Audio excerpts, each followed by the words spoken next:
Good evening. Thanks for joining us. Chris is on assignment today. New faces in the race for Wisconsin governor happening less than 24 hours after Governor Tony Evers announced he would not seek a third term. Democratic Lieutenant Governor Sarah Rodriguez announcing her official candidacy this morning. Milwaukee County Executive David Crowley announcing he is taking steps for our campaign as well.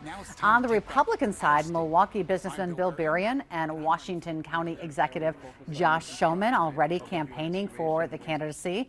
Former Republican Governor Scott Walker also drawing attention with recent posts on social media.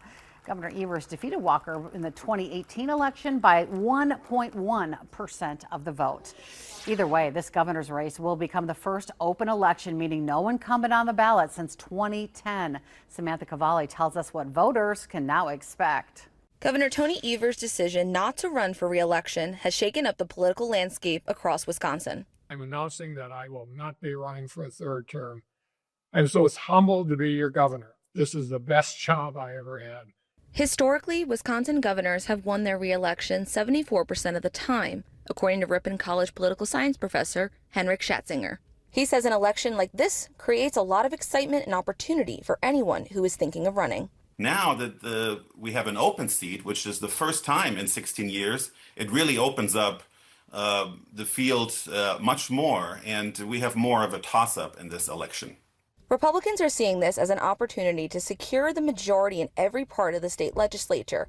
Both the Assembly and Senate have been under Republican control since 2011. Manitowoc County Republican Party Chair Colin Burnell calling Evers an obstacle in getting things done. It will give the Republican legislature a fantastic opportunity to actually do the work that the people were putting them there to do. Meanwhile, Democrats are looking to turn things in their favor. Newly drawn district maps could bring opportunities to secure majority. Outagamie County Democratic Party Chair Emily Cephos is advocating to let people know about the impact some policies are having on everyday people. And so if we do our job right between now and midterms, I'm pretty confident that we're going to see folks that want to change and want that kind of hurt to stop. In 2022, Wisconsin saw its most expensive governor's race in state history. $164 million spent by campaigns and special interest groups. Schatzinger says with everything up for grabs, this election will be no different.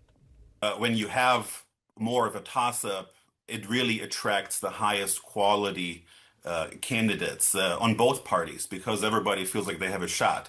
So I think we can expect a highly competitive and wide open field on both sides. It's a good time for the Republicans to step up, and we'll be doing that. I'm hopeful that we're going to see them be able to build upon the foundation that Governor Evers has established. The election for the next governor happens on November 3rd, 2026. Samantha Cavalli, Action 2 News.